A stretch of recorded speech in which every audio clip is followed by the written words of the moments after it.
کیونکہ ابھی بھی جو جیلوں میں بند ہیں وہ ان کے ہاں فاقہ کشی کا عالم بنا ہوا ہے.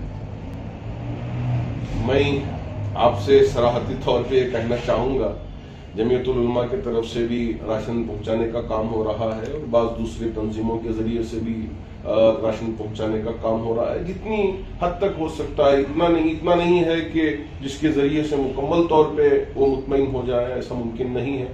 جتنا ہو سکتا ہے اتنی ہم بھی کوشش کر رہے ہیں اور ہماری بڑی بڑی تنظیمیں بھی کوشش کر رہے ہیں.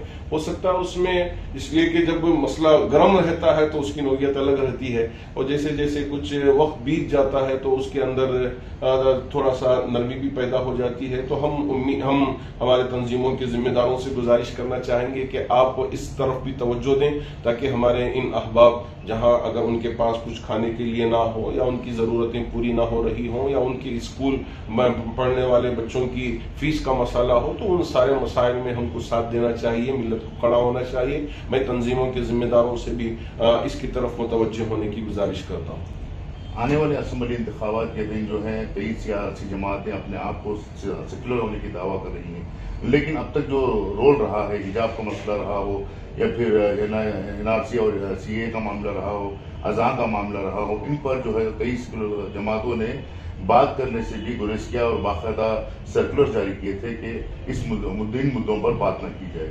تو کیا آنے والے دنوں میں مسلمانوں کو ان سیکولر جماعتوں کو سبق سکھانے کے لیے انورس ووٹنگ کرنا ہے، یا پھر ان کے ساتھ مفاہمت کرنی ہے؟ چونکہ ماشاءاللہ آپ بھی فیلڈ میں رہتے ہیں اور مختلف ضلعوں میں اور دیہات میں اور تعلقہ جات میں آپ کی بھی پہنچ ہوتی ہے. ذرا میں آپ سے ہی کہنا چاہوں گا اور آپ سے ہی پوچھنا چاہوں گا، اب میں اس سوال کے درجے میں آ جاتا ہوں، آپ جواب دینے کے درجے میں آ جائیں اور آپ یہ کہیں کہ ان کو کس طرح کا ہم کو سبق سکھانا چاہیے.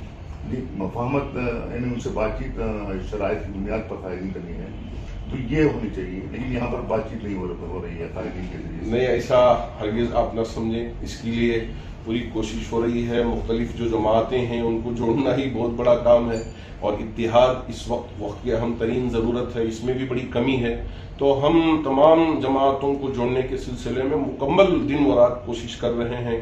انشاءاللہ جلد از جلد آپ کے سامنے نتیجہ بھی آئے گا، اس لیے کہ بغیر گفتگو کیے کہ ان کی جو خامیاں ہیں ان کو ذکر کیے بغیر ہم کبھی بھی کسی بھی چیز کو نتیجے تک نہیں پہنچ سکتے. ہم پوری کوشش کر رہے ہیں کہ تمام جو اختلافات ہیں اس کو بالائے طاق رکھ کر امت کے لیے، ملت کے لیے، ملک کے لیے ہم ایک پلیٹ فارم پہ آئیں اور کچھ اپنی ایک سوچ جو ہونا چاہیے اس کو قائم کریں، اور ملت کی جو طاقت ہے اس طاقت کا بھی مظاہرہ ہونا چاہیے. اس پر بھرپور کوشش ہو رہی ہے. ہم امید کرتے ہیں کہ اللہ ضرور اس کا ہمیں نتیجہ عطا فرمائے گا.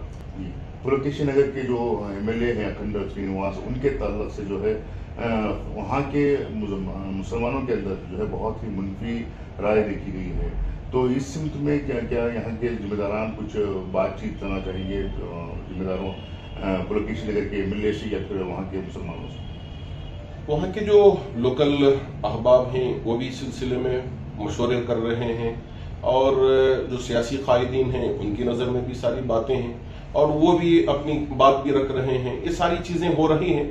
تو اب آنے والے دنوں میں دیکھا جائے گا کہ کیا ہوگا کیا نہیں ہوگا، تو اس کے بعد ہی ہم کچھ بات کریں تو بہت بہتر ہوگا. آخری سوال یہ ہے کہ آنے والے اسمبلی انتخابات کے لیے آپ کی جانب سے کیا پیغام دینا چاہیں گے؟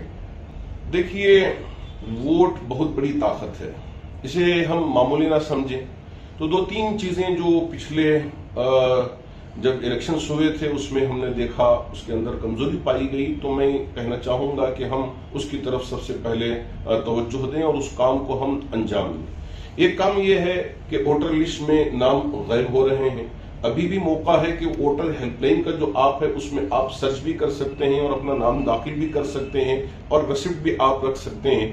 یہ کام بہت آسان ہے، لیکن بہت سارے احباب جو بہت لمبے چوڑے باتیں کرتے ہیں، جب میں ان سے سوال کرتا ہوں کہ آپ کو اس ایپ کے بارے میں معلوم ہے، کبھی آپ نے سرچ کیا، تو وہ ذرا کان کھجانے لگ جاتے ہیں اور کہتے ہیں کہ کیا اس طرح سے سرچ بھی کیا جا سکتا ہے. میں کہتا ہوں کہ آپ کا ذرا ID کارڈ دیجیے، ذرا میں سرچ کر کے دکھاتا ہوں. تو وہ پہلے ID کارڈ بھی اپنے پاس رکھنا وہ گوارا نہیں ہوتا، وہ دیکھتے ہیں کہ کہاں. تو یہ جو ملت کے اندر ابھی سستی اور کاہلی ہے، میں امید کرتا ہوں کہ آنے والے اب چند جو ہفتے رہ گئے ہیں یا چند دن باقی رہ گئے یا مہینے باقی رہ گئے ہیں، تو اس میں ملت کو اس کی طرف توجہ دینا ہے کہ ایک سیاسی بیداری لے کے آنا ہے، سیاسی شعور لے کے آنا ہے، تاکہ امت کے یہ افراد جو ابھی بھی سستی، تساہلی اور اس سے غفلت میں پڑے ہوئے ہیں وہ اٹھیں اور بیدار ہوں، اور پہلے اپنا نام سرچ کریں، اپنے گھر والوں کا نام سرچ کریں، اور پڑوس میں، اور ہر نوجوان اگر اس وقت کھڑے ہو کر یہ کام کرے گا تو کام آسان ہو جائے گا اگر نام ڈیلیٹ ہو گیا۔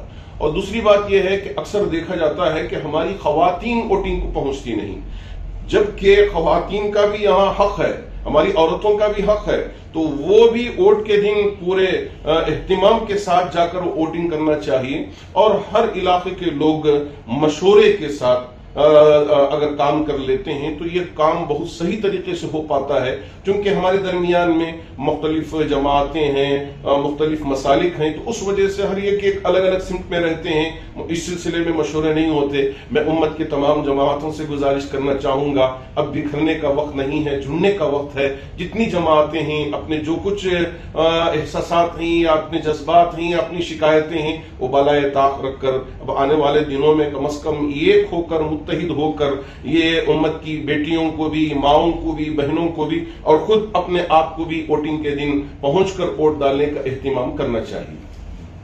یہ ڈاکٹر محمد مقصود عمران رشادی صاحب، جنہوں نے تفصیلی طور پر ریاست کے حالات پر گفتگو کی اور خاص طور سے آنے والے اسمبلی انتخابات کے دوران الیکشن میں اپنا رول کس طرح سے ادا کرنا ہے، کس طرح سے ووٹنگ کرنی ہے، اس پر روشنی ڈالی ہے۔